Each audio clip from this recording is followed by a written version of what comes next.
Assalamualaikum warahmatullahi wabarakatuh. Om Swastiastu, Namo Buddhaya, salam kebajikan, Rahayu, Rahayu, Rahayu. Sapa RJ, keadilan yang memulihkan. Yang saya hormati mentor Bapak Wahyudi SHMA selaku PLT Sekretaris Jaksa Agung Muda Bidang Tindak Pidana Umum. Yang saya hormati Coach Bapak Dr. Andes Seswanta Jaka Purnama APTMSI, dan yang saya hormati dan saya banggakan narasumber.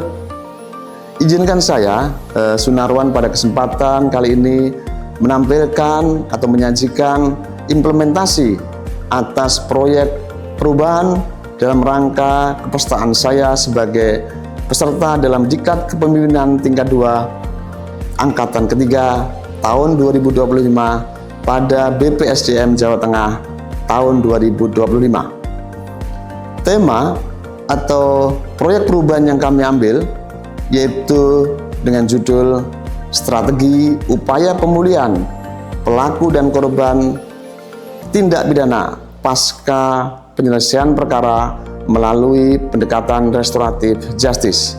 Berikut tayangan video yang akan kami tampilkan sesuai dengan tahapan-tahapan milestone yang telah kami susun sebelumnya.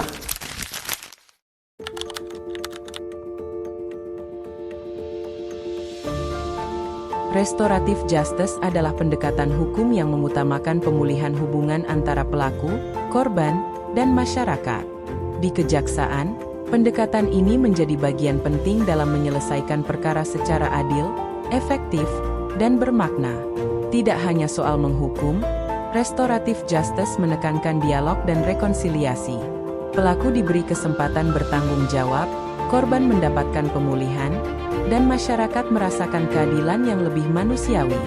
Dalam kasus ringan seperti pencurian kecil atau penganiayaan ringan, kejaksaan memfasilitasi dialog antara pelaku dan korban. Kesepakatan dapat berupa permintaan maaf atau penggantian kerugian, tanpa perlu proses sidang panjang. Restoratif justice mempercepat penyelesaian perkara, mengurangi beban pengadilan, serta menghemat hingga 70% anggaran dibandingkan penanganan konvensional. Ini juga membangun kembali kepercayaan publik terhadap sistem hukum.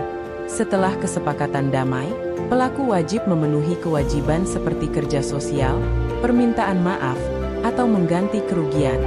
Korban pun merasa didengar dan dihargai. Proses ini berlanjut hingga tercipta pemulihan sosial yang nyata. Kejaksaan juga memberikan pelatihan kerja untuk mendukung reintegrasi sosial pelaku. Pelatihan ini membekali mereka dengan keterampilan seperti kewirausahaan atau keahlian teknis, agar bisa membangun kehidupan yang lebih baik. Program ini membutuhkan kerjasama antara kejaksaan, pemerintah daerah, lembaga pelatihan, dunia usaha, dan masyarakat sipil. Sinergi ini menciptakan sistem dukungan yang utuh bagi pelaku untuk bangkit dan tidak mengulangi kesalahan. Landasan hukum restoratif justice tercantum dalam Undang-Undang Nomor 16 Tahun 2004, Undang-Undang Nomor 11 Tahun 2021 tentang Kejaksaan dan Peraturan Jaksa Agung Nomor 15 Tahun 2020. Ini memberikan legitimasi bagi kejaksaan untuk melakukan upaya rehabilitatif dan preventif. Untuk memperkuat implementasi, dibutuhkan surat edaran dari Jaksa Agung Muda Pidana Umum yang mengatur mekanisme kolaborasi antar instansi, agar pelatihan kerja dapat dilaksana.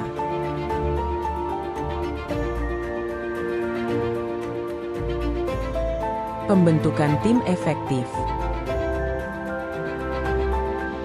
Rapat dan pembagian tugas tim efektif.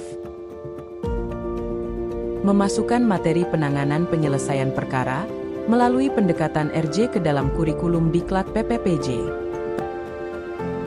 Menggalang dukungan stakeholder. Penyusunan legal drafting SE Jampidum.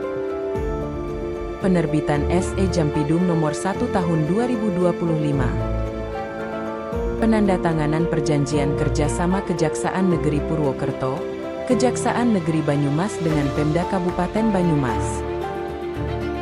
Forum Restoratif Daerah, Forda RJ.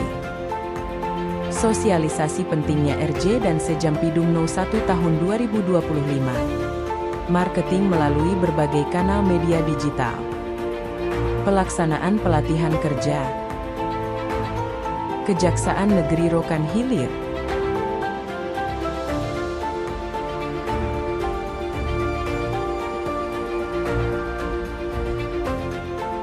Kejaksaan Negeri Lombok Tengah.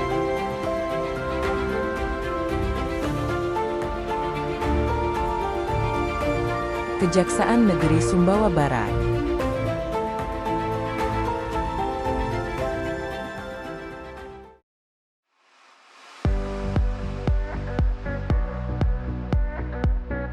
Selalu diingat bahwa kejaksaan tidak hanya fungsi-fungsi pendekatan, tapi kejaksaan juga bisa untuk tampil humanis.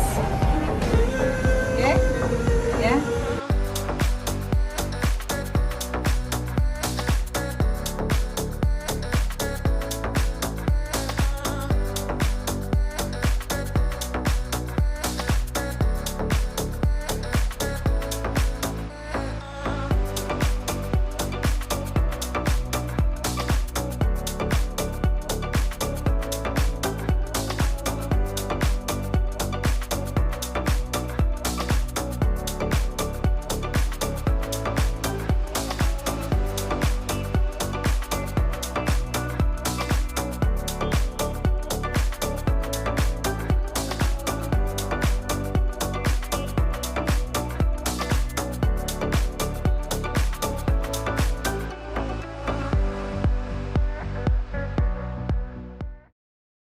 Assalamualaikum warahmatullahi wabarakatuh.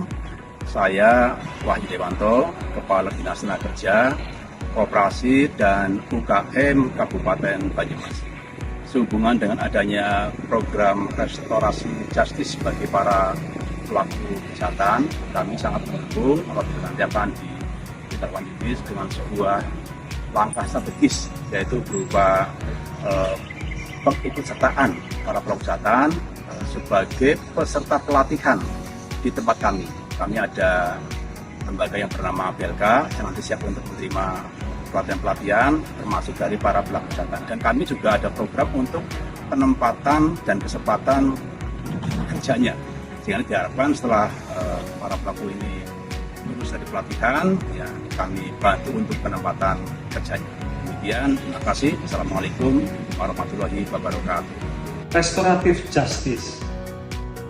Restoratif justice adalah sebuah konsep penyelesaian perkara pidana yang sudah dikenal dalam hukum Indonesia. Dan konsep ini ketika diintegrasikan dalam sistem peradilan pidana, itu bisa sebelum putusan, di dalam putusan, atau setelah putusan hakim. Adapun filosofi dari restoratif justice yaitu pemulihan, itu selama ini adalah memikirkan bagaimana pemulihan yang dialamatkan kepada kepentingan korban atau masyarakat. Tapi bagaimana RJ yang pemulihannya itu ditujukan pada kepentingan pelaku.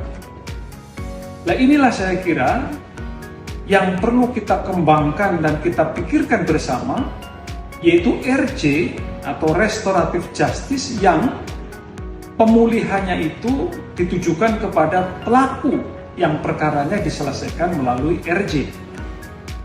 Antara lain adalah bagaimana pelaku untuk diberikan pembekalan sehingga dia nanti bisa bekerja, pelaku untuk dibina sehingga dia menyadari sepenuhnya akan kesalahannya dan tidak akan mengulangi kejahatan.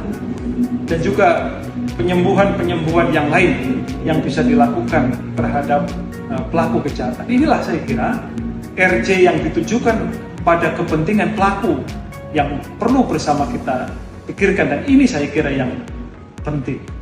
Terima kasih. Sapa RJ. Keadilan yang memulihkan.